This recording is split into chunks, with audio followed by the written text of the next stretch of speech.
The hum of the engines is a lullaby for most, a promise of journeys and new beginnings. But on British Airways Flight 226, suspended 7 miles above the Atlantic, that gentle hum was the soundtrack to a storm.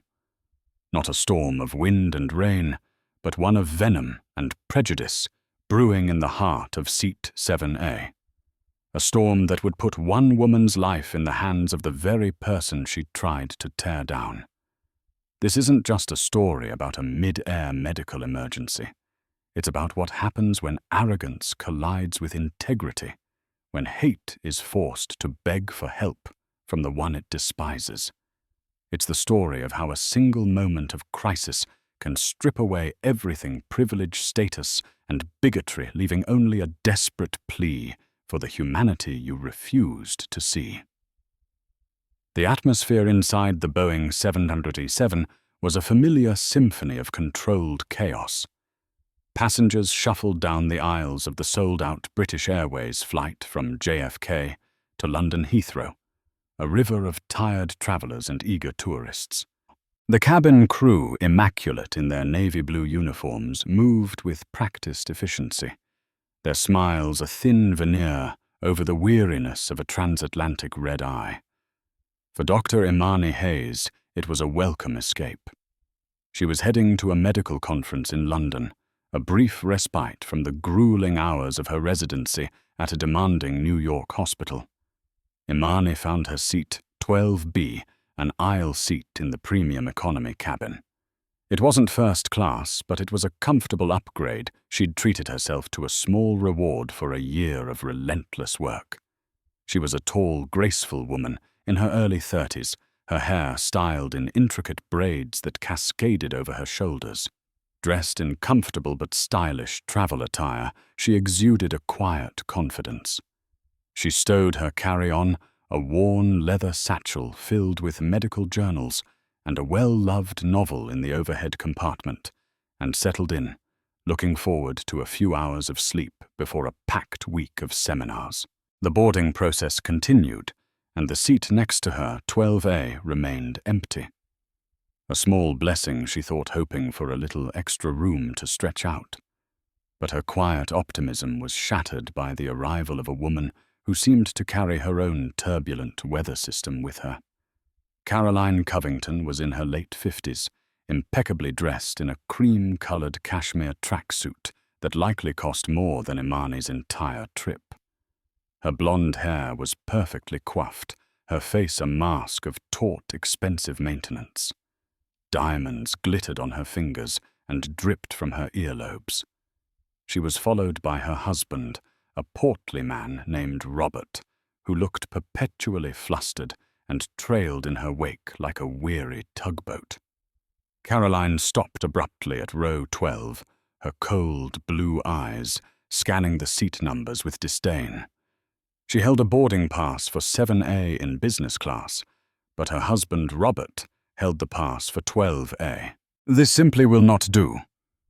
"Robert," she announced, her voice a sharp, imperious blade that cut through the cabin's low hum. "You can't possibly expect me to sit up there all by myself while you're back here in the cheap seats." Robert mumbled something about a last-minute booking and a full cabin. Caroline waved a dismissive hand, the diamonds on her wrist catching the light. Her gaze then fell upon Imani, who was trying to discreetly read an article on her phone. Caroline's eyes narrowed, sweeping over Imani from head to toe in a silent, critical appraisal that was anything but subtle. "Excuse me," Caroline said, her tone dripping with condescension. She wasn't speaking to a flight attendant. She was addressing Imani directly.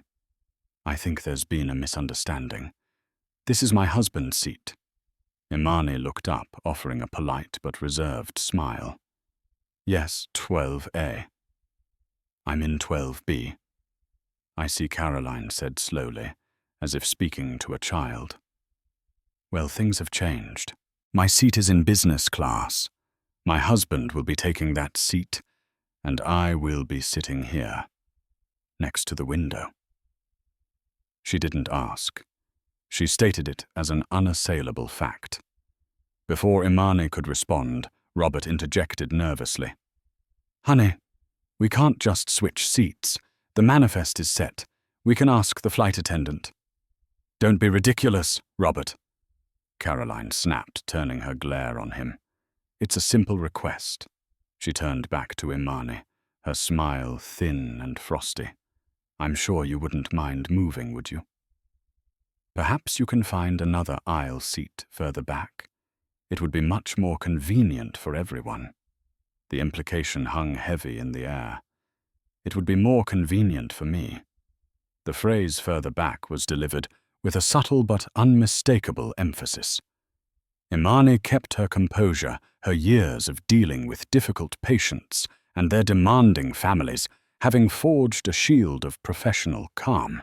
"I'm sorry, but I specifically chose this seat, and I'd prefer to stay here," she said, her voice even and firm.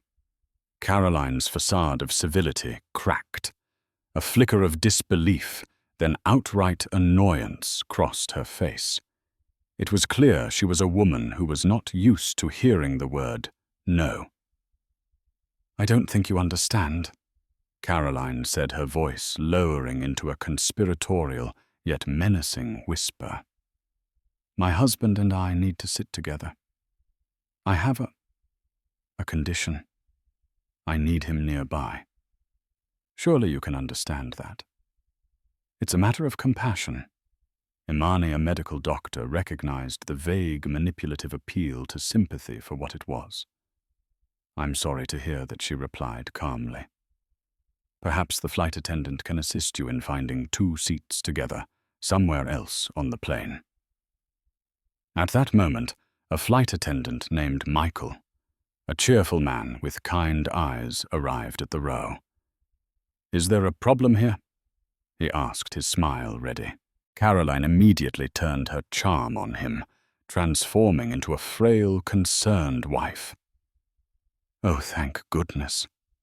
"This young woman," she said, gesturing towards Imani without looking at her, "is refusing to move so I can sit with my husband. I have a severe anxiety disorder, and I simply must have him next to me during the flight. It's a medical necessity."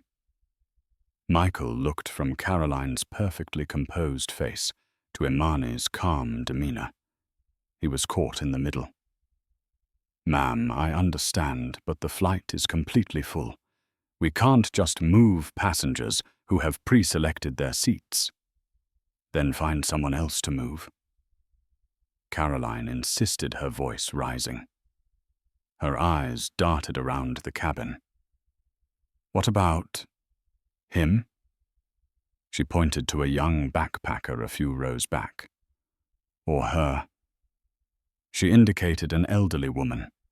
Her gaze landed back on Imani, and a venomous certainty settled in her eyes. Why must it be so difficult? I'm sure she wouldn't mind. People are usually so accommodating. The word people was coded a veiled reference that both Imani and Michael understood perfectly. It was a classic microaggression, subtle enough to be deniable, but sharp enough to wound. Michael's professional smile tightened. "Ma'am, I cannot force another passenger to give up their seat. Dr. Hayes has the right to remain where she is." He had glanced at the passenger manifest on his tablet, noting Imani's title. The use of doctor only seemed to enrage Caroline further. Her eyes widened in mock surprise as she looked at Imani again, this time with open derision. "Doctor!" She scoffed a laugh, catching in her throat. She leaned closer to her husband, but her voice was loud enough for the surrounding passengers to hear clearly. "Oh, Robert, isn't that just precious? A doctor of what sociology, basket weaving? I'm sure it's one of those affirmative action things. They just hand out degrees to anyone these days to fill a quota." The cabin, which had been buzzing with conversations, grew quiet. The passengers in the nearby rows froze, their eyes fixed on the unfolding drama. Some looked down, suddenly fascinated by their shoes. Others stared with undisguised shock. The air thickened with a collective unspoken discomfort. Imani felt a hot flush of anger rise in her chest, a familiar bitter taste. It wasn't the first time her credentials or her presence in a space of privilege had been questioned because of her race. But the sheer audacity, the public nature of the humiliation, was staggering. She took a slow, deliberate breath, refusing to give this woman the satisfaction of a reaction. She looked Caroline directly in the eye, her own gaze steady and unwavering. "I'm a doctor of medicine," Imani said, her voice dangerously quiet, but clear as a bell. "I'm a trauma surgeon, and I will not be moving from my seat." The finality in her tone was unmistakable. The storm had broken, and the calm that followed was heavy with the promise of more to come. Defeated for the moment, Caroline glared at Imani one last time before huffing and making a show of squeezing past her to take the window seat, leaving her husband to sit next to Imani. Robert Covington, red-faced and mortified, sank into seat 12, refusing to make eye contact with the woman his wife had just so cruelly insulted. The cabin door closed, the engine spooled up, and as the plane began its inexorable journey across the dark ocean, a far more personal and volatile journey had just begun in row 12. As the plane ascended through the clouds, a tense and suffocating silence enveloped row 12. Robert Covington sat rigidly in the middle seat, a human buffer zone between his wife's simmering rage and Imani's resolute calm. He stared blankly at the seatback screen, his face a mask of crimson embarrassment. Caroline, trapped by the window, fumed silently, her arms crossed tightly over her chest as if to physically contain her indignation. Imani tried to retreat into her own world. She pulled out her noise-cancelling headphones and opened her novel, but the words on the page blurred. The ugly scene replayed in her mind, each condescending word, each dismissive glance, a fresh sting. It was the casual, entitled nature of the prejudice that was so exhausting. The assumption that her space, her comfort, her very presence was negotiable. The disbelief that a black woman could be a doctor, immediately followed by the dismissive, racist explanation of affirmative action. It was a classic playbook of bigotry, and Caroline Covington had run every play with practiced ease. The dinner service began a welcome distraction. When the flight attendant, a kind woman named Susan, reached their row, she addressed Imani first, her smile warmer than strictly necessary. "Doctor." "Hayes, may I get you something to drink before your meal?" she asked pointedly, using Imani's title again. It was a small gesture of solidarity, and Imani felt a flicker of gratitude. "Just some water, please." "Thank you, Susan," Imani replied, her own smile genuine. When Susan turned to Caroline, the atmosphere frosted over once more. "And for you, ma'am, a gin and tonic, make it a double." "And be quick about it," Caroline snapped, not even bothering to look at her. Throughout the meal, Caroline kept up a running commentary, a series of stage whispers directed at her husband, but intended for Imani's ears. "The chicken is dreadfully dry, Robert. You'd think for the price of these tickets they could manage something edible," she complained. A moment later, "Can you believe the state of air travel these days? They'll let just anyone into the premium cabins now. There's no standard of decorum anymore." Each comment was a carefully aimed dart. Imani focused on her food, chewing slowly, refusing to acknowledge the provocations. She could feel the eyes of other passengers on them. An older gentleman across the aisle gave her a brief apologetic smile. A young couple in front kept glancing back, their expressions a mixture of pity and outrage. The silence of the many, however, was deafening. It was the complicity of non-confrontation, the desire to avoid a scene that allowed bullies like Caroline to thrive. After the meal trays were cleared, Robert finally seemed to muster a shred of courage. He leaned slightly towards Imani, keeping his voice low so his wife wouldn't overhear. "I am truly sorry about that." He mumbled, his gaze fixed on his lap. "My wife, she gets very anxious when she flies. She's not herself. It was a weak, pathetic excuse, and they both knew it." Imani looked at him, her expression unreadable. She thought of all the times she'd heard similar justifications for racism. "He's from a different generation." She didn't mean it like that. They're just stressed. It was the language of appeasement, the rhetoric that protected the perpetrator and placed the burden of forgiveness on the victim. "Anxiety doesn't make you a racist," Imani said quietly, but with a steel edge to her voice. "It just reveals what's already there." Robert flinched, as if struck. He had no response. He shrank back into his seat, the conversation over. He had done his perfunctory duty, offered the token apology, and could now retreat back into his comfortable silence, absolved. Imani closed her eyes, trying to will herself to sleep. But Caroline's poison had seeped into her thoughts. She thought about her journey.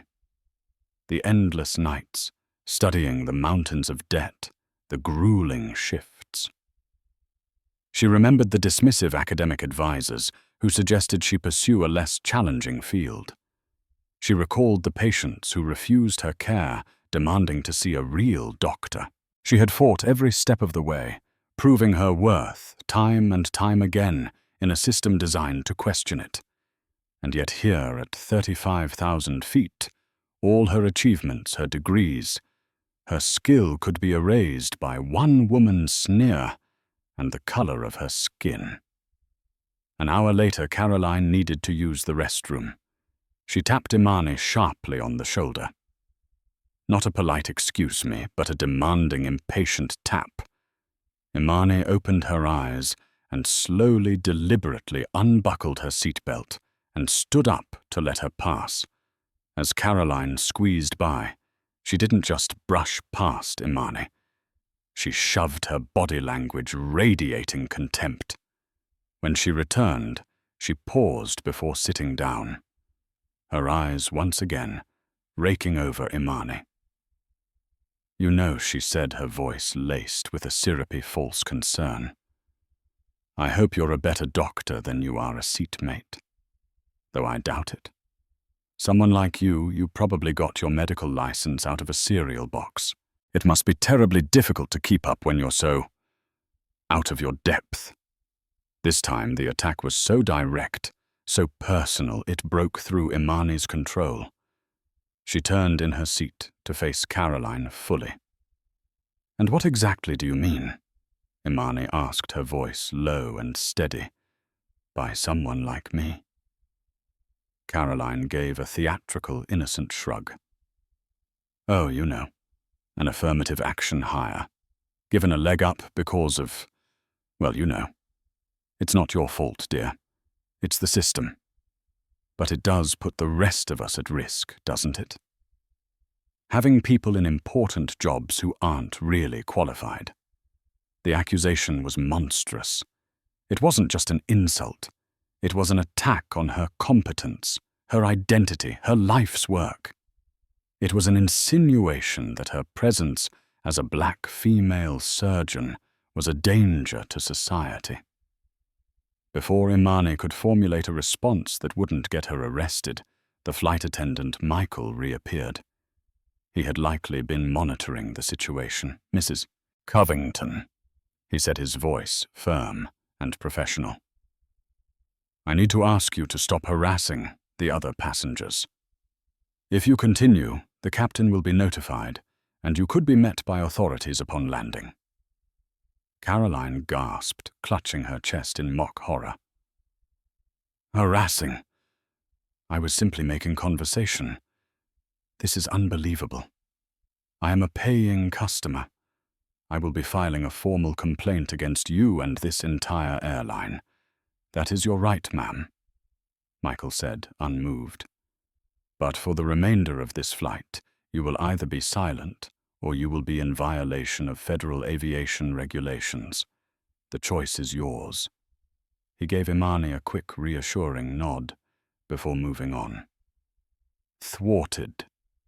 Caroline slumped back into her seat, her face a thunderous mask of fury. She shot one last, hate-filled glare at Imani, a silent promise of retribution. Then she turned to the window and refused to look back. The cabin lights dimmed, and an uneasy truce settled over the aircraft. But the whispers of prejudice had done their damage. They hung in the recycled air, a toxic cloud that isolated and suffocated. Imani leaned her head back, the injustice of it all a heavy weight on her soul. She felt a profound sense of weariness, a deep-seated exhaustion that had nothing to do with the late hour. She closed her eyes, praying for the dawn, praying for the journey to be over. She had no idea that for one person in her row, the journey was about to come to a terrifying, premature end. 3 hours into the flight, the aircraft was a cocoon of relative peace, gliding smoothly through the dark sky, somewhere over the vast, empty expanse of the North Atlantic. The cabin was dark, with only the dim glow of seat-back screens and the occasional pinprick of an overhead reading light disturbing the slumber of its occupants. Most passengers were asleep, lulled by the monotonous drone of the engines. Imani had finally managed to drift into a light, restless sleep, her novel resting on her lap. The tranquility was shattered by a sound. It wasn't loud, but it was sharp and unnatural, a strangled gasp that cut through the engine's hum. Imani's eyes snapped open. Her senses, honed by years in the emergency room, were instantly on high alert. The sound had come from right beside her. Robert Covington was asleep, his head lolling against the headrest, a slight snore escaping his lips. But Caroline in the window seat was bolt upright. Her eyes were wide with panic, her perfectly manicured hands clawing at her throat. A faint, high-pitched wheezing sound escaped her with every desperate, shallow breath. Caroline. "What is it?" Robert mumbled, woken by the commotion. Caroline couldn't answer. Her face, pale to begin with, was rapidly turning a frightening shade of blue around her lips. Her chest heaved, but she was getting no air. She looked at her husband, her expression one of pure terror. Imani didn't hesitate. Her professional instincts overrode every personal feeling of anger and resentment she held for this woman. She saw not the bigot who had insulted her, but a human being in acute distress. "She can't breathe," Imani said, her voice sharp and authoritative, cutting through Robert's sleepy confusion. She leaned over him, her eyes quickly assessing Caroline. "Her airway is closing. It looks like anaphylaxis." Robert stared, his mind failing to grasp the severity of the situation. Anaphylaxis, but she just had the chicken. She's never been allergic to chicken. "It doesn't have to be the chicken," Imani said, quickly unbuckling her seatbelt. "It could be a cross-contamination. Peanuts, shellfish, anything. Did she eat the mixed nuts they served before the meal?" Robert's eyes widened in horror. "Yes, she loves cashews, but she's never had a reaction before. A severe allergy can develop at any time in life," Imani explained, her mind already racing through treatment protocols. "We need to act now. Press the call button. Tell them it's a medical emergency. Ask them if they have an epinephrine auto-injector, an EpiPen in their medical kit. Go." Her command galvanized Robert into action. He fumbled for the call button, his hands shaking. Within seconds, the flight attendant, Michael, was there, his face etched with concern. "What's happening?" "My wife. She can't breathe," Robert stammered. Michael saw Caroline's cyanotic lips and the desperate struggle for air, and his training kicked in. He spoke urgently into the cabin phone. "This is Michael in premium economy. We have a code Alpha medical emergency at seat 12A. Passenger is in respiratory distress, possibly anaphylactic shock." The calm of the cabin was instantly broken. Lights came on. Passengers began to stir their sleepy faces, turning to alarm as they saw the unfolding crisis. "Is there a doctor on board?" Michael's voice boomed over the intercom, the familiar, dreaded announcement that every frequent flyer hopes never to hear. "We have a medical emergency. If there is a medical professional on the flight, please identify yourself to the cabin crew immediately." The request hung in the air. For a moment, there was only the sound of panicked breathing and hushed whispers. Robert looked around wildly, his face pale with fear, searching for a savior. Other passengers looked around too, their gazes filled with a mixture of morbid curiosity and helplessness. Imani had already taken charge. She was kneeling in the aisle next to Caroline, her fingers pressed against the woman's neck, feeling for a pulse. It was there, but it was thready and rapid. Tachycardia. Her blood pressure was clearly dropping. They were running out of time. "I'm a doctor," Imani said to Michael, her voice cutting through the rising panic. It was a simple statement of fact, but in that moment, it carried the weight of a divine proclamation. Michael's head whipped around. His eyes met Imani's, and a wave of relief washed over his face as he recognized her. He remembered the earlier confrontation, Caroline's sneering dismissal of Imani's profession. The irony was so thick it was almost suffocating. "Dr. Hayes," he said, his voice filled with a new level of respect. "What do you need?" "The primary medical kit. Now," Imani commanded. "And tell the captain to start looking for the nearest airport for an emergency diversion. She's going into shock. We have maybe 5 minutes to reverse this before she goes into full cardiac arrest." Robert Covington stared at Imani, his jaw slack. The woman, his wife, had belittled, the woman she had accused of being an unqualified affirmative action hire, was now the only person on a plane full of 300 people 7 miles above a black ocean who could save her life.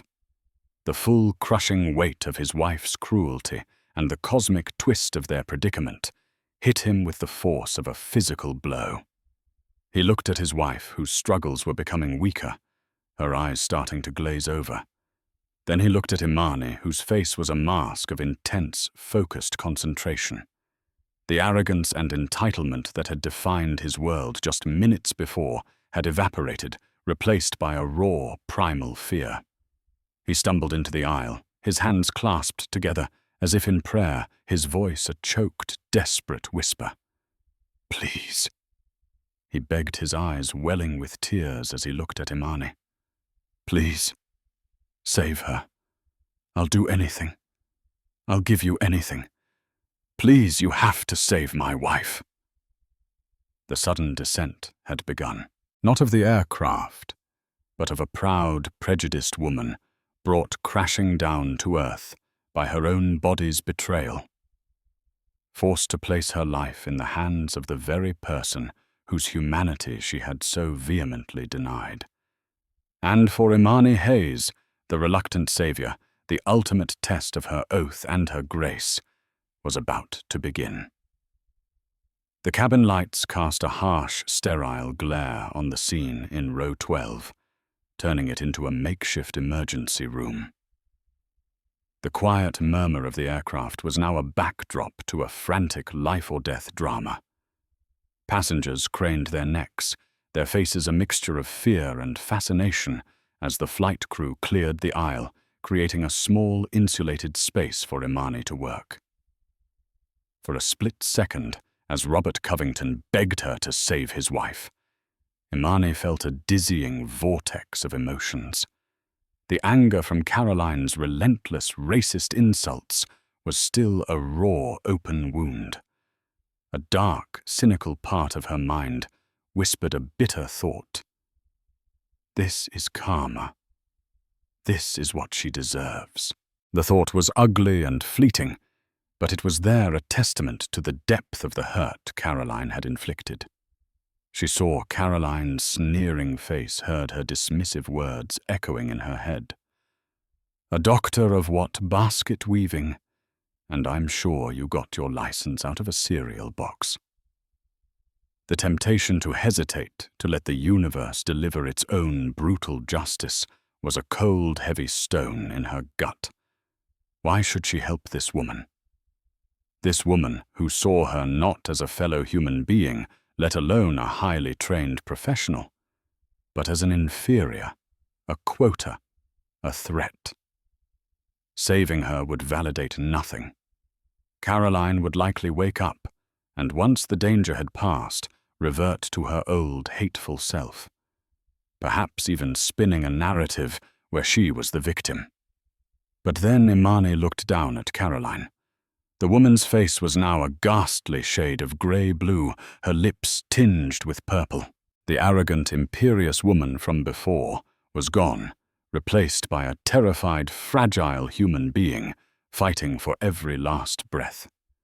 The wheezing had become a barely audible squeak.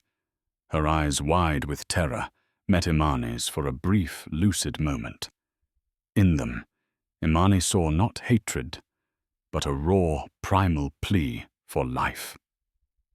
And in that instant, the doctor in her extinguished the anger. The Hippocratic oath she had taken was not conditional. It didn't have a clause that said, first do no harm, unless the patient is a racist who has personally insulted you. Her duty was to preserve life, any life. To deny care, to hesitate, would be to betray her profession, her principles, and ultimately herself. It would mean allowing Caroline's bigotry to infect her own soul, to make her something she was not. "Get me that kit!" Imani shouted, her voice ringing with an authority that left no room for doubt. Michael and another flight attendant. Susan arrived with a large red case, the plane's advanced medical kit. They placed it on the floor beside her. "What do you need, doctor?" Susan asked, her hands steady, despite the tension. Imani's hands were a blur of efficient motion as she unzipped the case, her mind cataloguing its contents. "I need the epinephrine. It should be in a pre-filled syringe or an auto-injector, and a blood pressure cuff and a stethoscope." Susan quickly found the items. The kit contained 2 EpiPen auto-injectors, a small miracle. Imani ripped the packaging off one of the EpiPens. "Robert, I need you to hold her leg still." "Right here," she instructed, pointing to Caroline's thigh. "I need to inject this directly into the muscle." Robert, shaking but desperate to help, knelt and gripped his wife's leg. His face was streaked with tears, his earlier bluster completely gone, replaced by the terrified vulnerability of a man watching his partner die. Imani pulled the safety cap off the injector. "This is going to be a hard jab," she warned. With a practiced, firm motion, she pressed the tip of the EpiPen against Caroline's outer thigh and pushed. There was a sharp click as the spring-loaded needle deployed, delivering a life-saving dose of epinephrine into her system. Imani held it in place for a count of 10 to ensure the full dose was administered. "Okay, that's in," she said, her focus absolute. "Now the blood pressure cuff. I need a baseline." She wrapped the cuff around Caroline's arm and inflated it, placing the stethoscope to her ear. The cabin was silent, save for the beep of the machine and the hum of the engines. "Blood pressure is 70/40, Imani announced grimly. "She's in profound shock. The epinephrine should start working soon, but we need to get her blood pressure up. Let's elevate her legs." Michael and Robert carefully lifted Caroline's legs, resting them on the armrest of the seat. The goal was to redirect blood flow back to her vital organs. Imani listened to Caroline's chest with the stethoscope. The severe wheezing the stridor was still present, but perhaps a fraction less pronounced. The epinephrine was starting to open her airways. "Is there an oxygen tank in the kit?" Imani asked. "Yes, doctor," Michael confirmed, already pulling it out. "Good. Get the mask on her. Set it to 10 liters per minute." As Michael fitted the oxygen mask over Caroline's face, Imani prepared a second injection. "I need to start an IV line. I need fluids to support her blood pressure. Get me the saline bag and an IV start kit." This was the part she dreaded. Finding a vein on a patient in circulatory collapse in a moving airplane cabin with poor lighting was a nightmare scenario. Her first attempt failed, the vein collapsing under the needle. "Damn it," she muttered under her breath. She took a deep breath, calming her own racing heart. "You've done this 100 times in worse conditions," she told herself. "Focus." On the second try, she was successful. She saw the telltale flash of blood in the catheter. With deft fingers, she secured the line and opened the saline drip wide, letting the fluid rush into Caroline's system. Slowly, miraculously, the tide began to turn.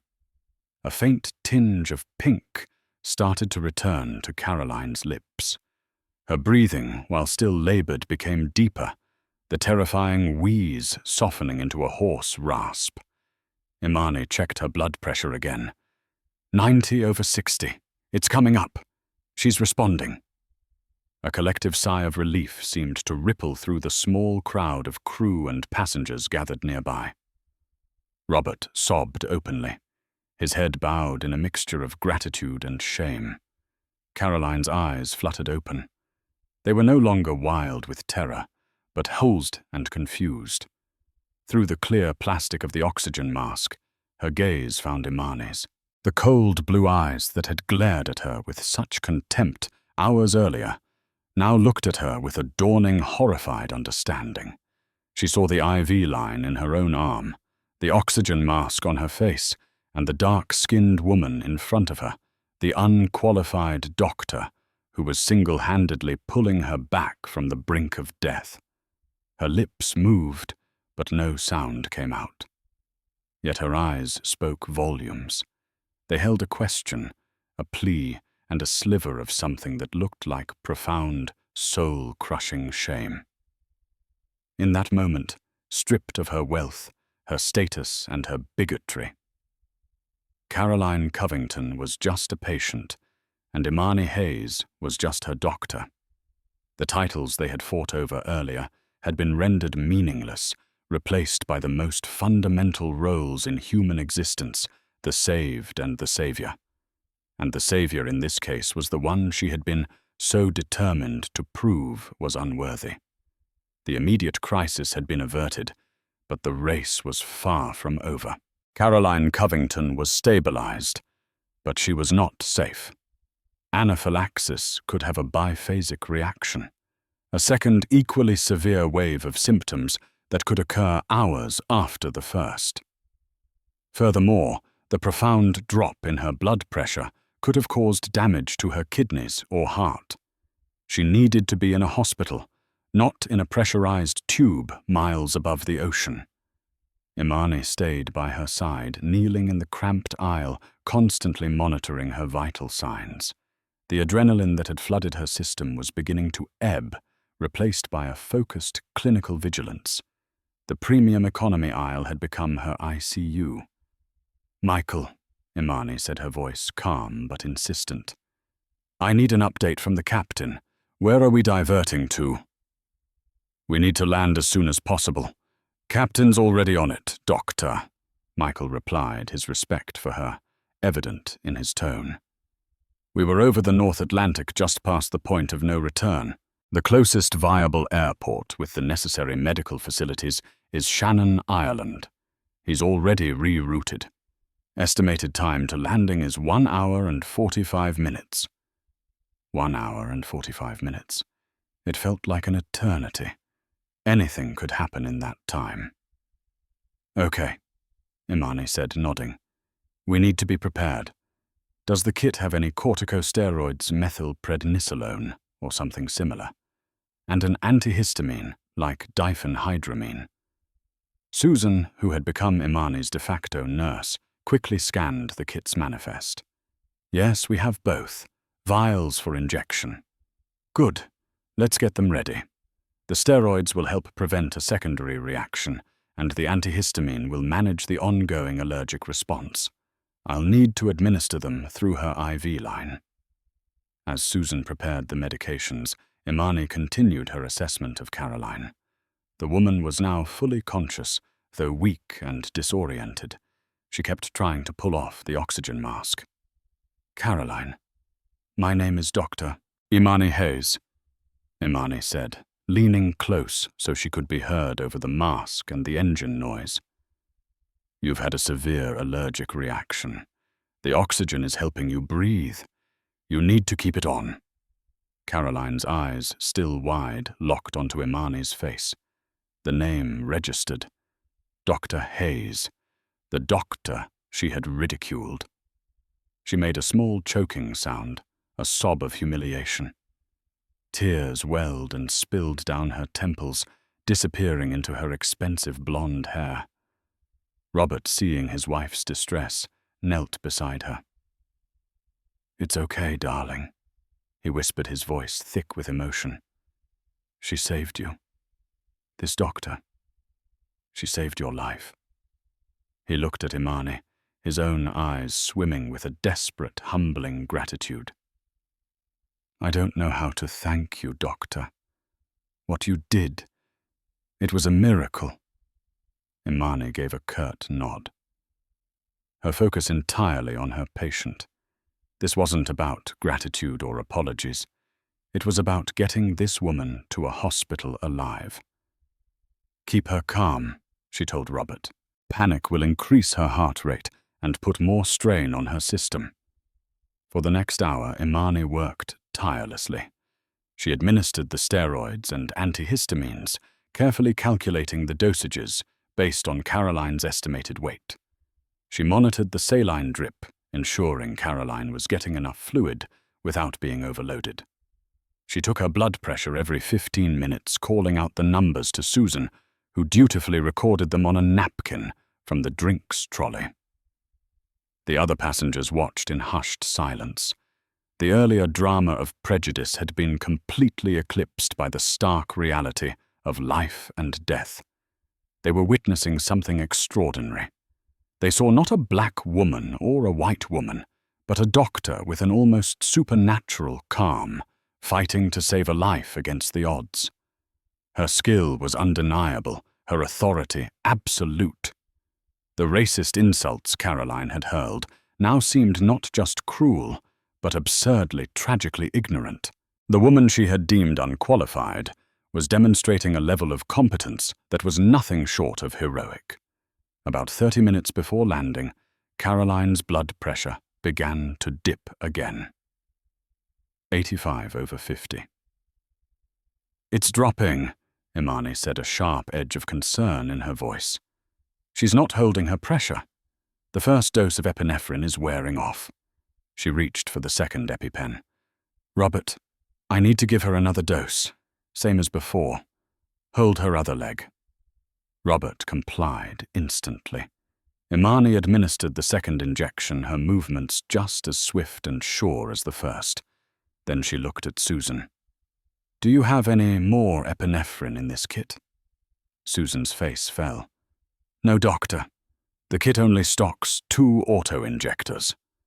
Imani's jaw tightened. They had no more safety nets. This second dose had to be enough to get them to the ground where paramedics and a fully stocked ambulance would be waiting. The race against time had become a desperate sprint to the finish line. Tell the captain we need priority landing and paramedics on the tarmac the second we touch down, Imani ordered Michael. Tell them we have a patient in refractory anaphylactic shock, responsive to epinephrine, but we've exhausted our supply. Michael was already on the phone to the cockpit, relaying the message. The final minutes of the flight were the most tense of all. Imani never left Caroline's side, her fingers frequently checking the pulse in the woman's wrist, her eyes glued to her patient's face, watching for any change in her breathing or skin color. Finally, the captain's voice came over the intercom, calm and reassuring. "Cabin crew, please prepare for landing." The plane began its final descent into Shannon. Through the window, the green fields of Ireland emerged from the pre-dawn darkness, a welcome sight. As the wheels touched the tarmac with a gentle bump, a ripple of applause and relieved sighs spread through the cabin. But Imani wasn't relieved yet. Her work wasn't done. As the plane taxied towards the terminal, the flashing lights of an ambulance became visible. The moment the aircraft came to a stop and the doors opened, a team of Irish paramedics rushed up the jet bridge and onto the plane. "I'm Dr. Hayes," Imani said, meeting the lead paramedic. "This is Mrs. Covington, 50s, suspected anaphylaxis to nuts. She went into respiratory distress and hypotensive shock. I've given her 2 doses of intramuscular epinephrine, 50 milligirals of diphenhydramine, and 125 milligirals of methylprednisolone via IV, plus a liter of saline. Her last blood pressure was 95/60, but she's unstable." The paramedic, a burly man with a kind face, listened intently, his eyes wide with admiration for the detailed and professional handover. "Right, doctor. You've done a phenomenal job. We'll take it from here." His team moved with swift efficiency, transferring Caroline onto a stretcher, hooking her up to their portable monitors. As they wheeled her towards the door, Caroline, still weak but lucid, lifted a trembling hand. Her eyes found Imani's one last time. "Thank you," she rasped the words, muffled by the oxygen mask. It was a small, inadequate phrase, yet it contained the weight of a life reclaimed, a worldview shattered, and a debt that could never be repaid. Imani simply nodded, watching as they carried her off the plane, out of the artificial world of the aircraft, and back into the real world, where hopefully she would have a chance to reckon with the ugliness of her own heart. The race against time was over. Imani had won. The departure of the paramedics left a strange vacuum in the cabin. The immediate life-threatening tension had dissipated, replaced by a thick, contemplative silence. The remaining passengers who had been held on the plane were now free to deplane for the unscheduled stopover in Shannon. But for a moment, no one moved. All eyes were on Dr. Imani Hayes. She was still kneeling in the aisle, the detritus of the emergency scattered around her, empty syringe. Packages, sterile wipes the plastic cap from the EpiPen. She looked physically and emotionally drained. The mask of the unflappable professional had slipped slightly, revealing the profound weariness beneath. She had just spent 2 hours in a state of hypervigilance, making life-or-death decisions with limited resources, all while battling her own complex feelings about the patient she was saving. Slowly, she began to gather the medical waste, her movements methodical. The flight attendant, Michael, came over and gently stopped her. "Doctor, please. We'll take care of this. You should sit down." As Imani rose to her feet, a spontaneous applause broke out in the cabin. It started with the young couple in front of her, then spread row by row. It wasn't loud or boisterous. It was a soft, respectful ovation, a heartfelt acknowledgement of the grace and skill they had just witnessed. People smiled at her, nodded their heads in admiration. The older man from across the aisle reached out and briefly touched her arm. "You were magnificent, young lady. Truly magnificent." Imani was taken aback. A faint blush rose on her cheeks. She simply murmured a quiet, "Thank you," her eyes slightly misty. It was a moment of pure, unadulterated respect, a stark contrast to the ugliness that had preceded the crisis. In this shared space for this brief moment, her skin color was irrelevant. They saw only her competence, her humanity. Robert Covington remained standing awkwardly in the aisle, looking lost and utterly broken. The ambulance was gone, his wife was gone, and he was left to face the woman who held an unpayable debt over his family. He wrung his hands, his face a miserable portrait of shame. He approached Imani cautiously, as one might approach a celestial being. "Dr. Hayes," he began, his voice cracking. There are no words. You saved her." He reached into the pocket of his expensive jacket and pulled out a checkbook and a pen. It was an instinctive gesture for a man like him. A man for whom money was the universal language, the solution to every problem, the balm for every wound. "Please," he said, his voice trembling as he offered them to her. "Let me compensate you for your time, for your expertise. Name any price, anything. A new car, a down payment on a house, your medical school loans. Whatever you want, it's yours." Imani looked from the checkbook in his hand to the desperate, pleading look in his eyes. She saw in that gesture the same transactional worldview that had allowed his wife to treat her with such dismissive contempt. They believed everything and everyone had a price tag.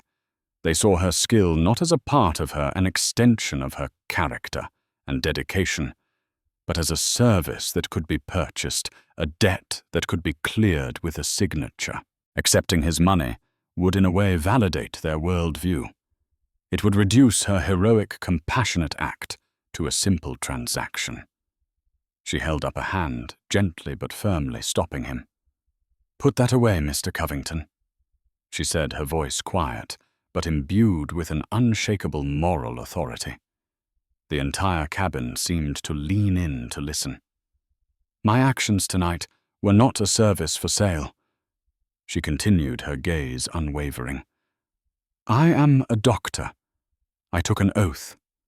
What I did was not for you or for your wife. It was for the oath. It was for the principle that every life is worth saving." She took a step closer, and her voice dropped, becoming more personal, yet carrying a weight that resonated with everyone who could hear. "You cannot pay me for what I did.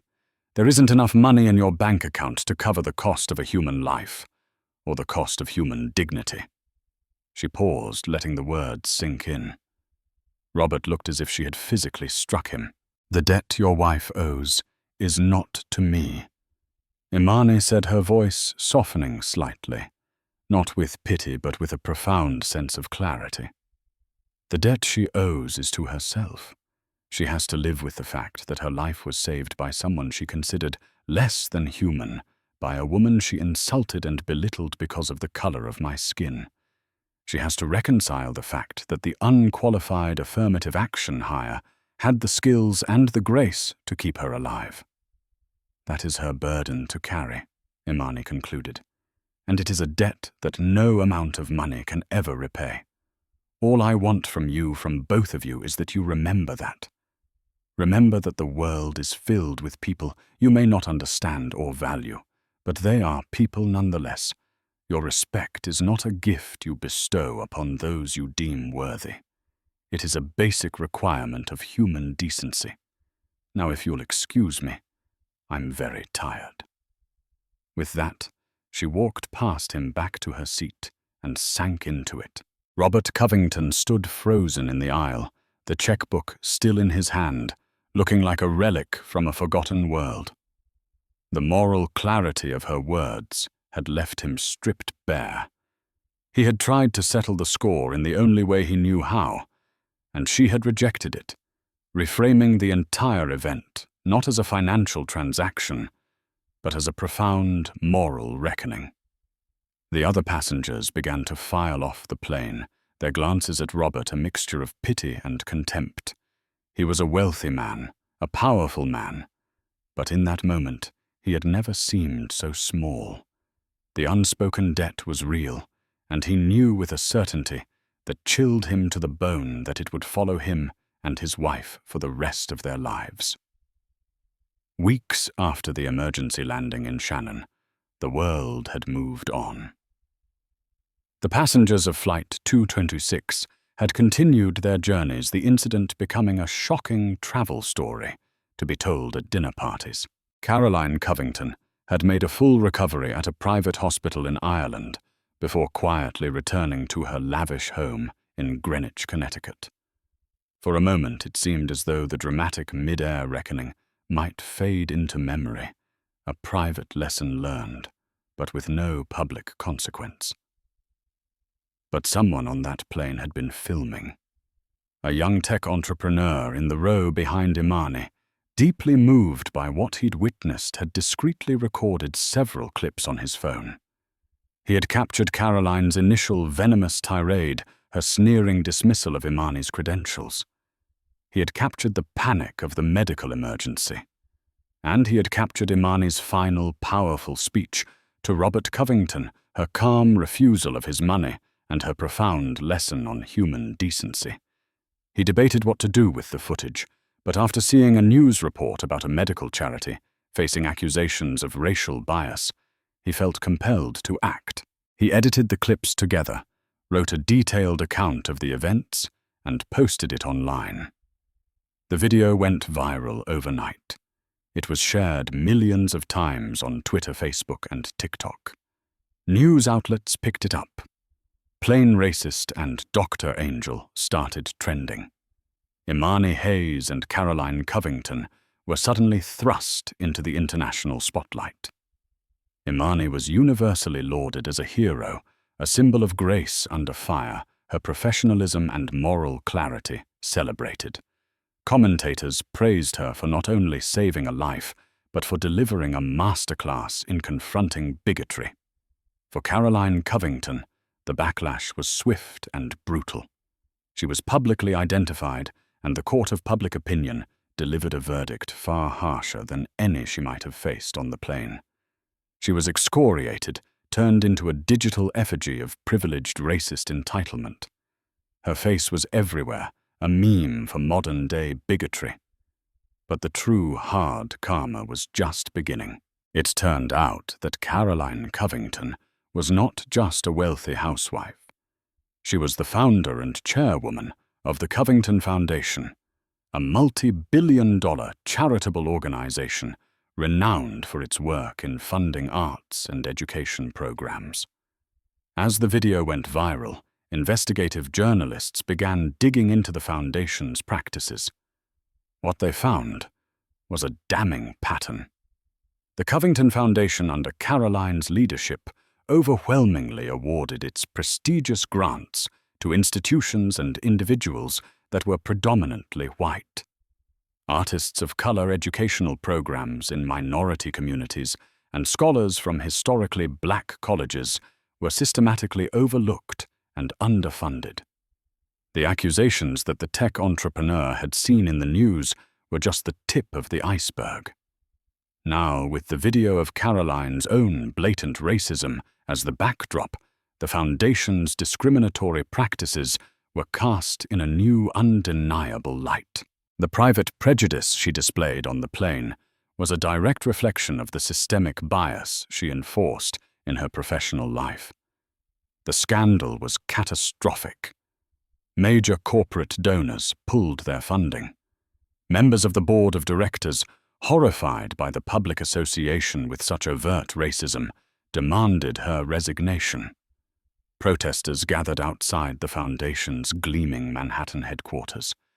Within 2 weeks, Caroline Covington was forced to step down in disgrace from the very organization she had built her legacy, not one of philanthropy, but of prejudice.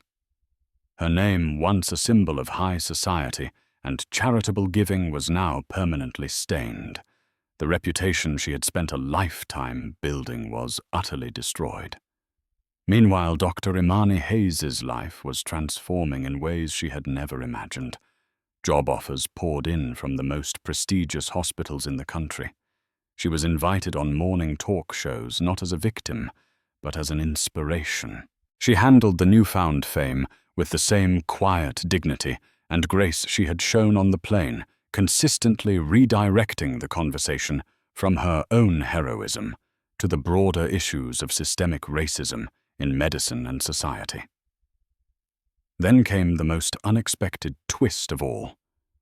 The Covington Foundation, in a desperate attempt to salvage its reputation and reform its image, dissolved its old board and brought in new leadership.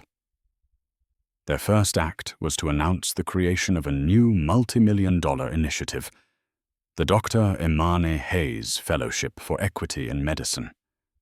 Its mission was to provide full scholarships and mentorship opportunities for promising medical students from underrepresented minority backgrounds, and they offered the position of executive director of the fellowship, the person who would shape its mission and guide its future, to Imani herself. After much consideration, she accepted. She realized she could save more lives by tackling the systemic inequities that create people like Caroline Covington than she could by just working in the ER. She could use the platform born from a moment of personal humiliation to effect real, lasting change, ensuring that future generations of doctors who looked like her would not have to endure the same fight for respect. The ultimate karma was not just that Caroline lost everything. It was that the very foundation of her power, the source of her wealth and influence, was now being used to dismantle the very bigotry she embodied. Her name was scrubbed from the letterhead, but her money was now funding the dreams of the very people she had spent her life looking down upon, all under the leadership of the black woman she had tried and failed to break. It was a verdict more profound than any court could deliver, a final cosmic balancing of the scales. The story of Flight 226 is a stark reminder that in the enclosed space of an airplane cabin, just as in the world, our true character is revealed not by our status, but by how we treat those we deem beneath us. Caroline Covington's wealth and privilege couldn't protect her from her own body's betrayal, and in her moment of greatest need, she was forced to rely on the grace of a woman she had viciously attacked. Dr. Imani Hayes showed us that true strength isn't just about professional skill. It's about maintaining your humanity in the face of inhumanity. It's a powerful lesson in how prejudice can blind us and how compassion can quite literally be life-saving. What happened next became a perfect real-life story of karma, where one woman's downfall became the foundation for another's rise, creating positive change for countless others. If this story moved you, please hit that like button. Share it with someone who needs to hear it, and subscribe to our channel for more true stories that matter. And in the comments below, tell us, have you ever witnessed a moment where karma delivered its verdict so perfectly? We want to hear your stories. Thank you for listening.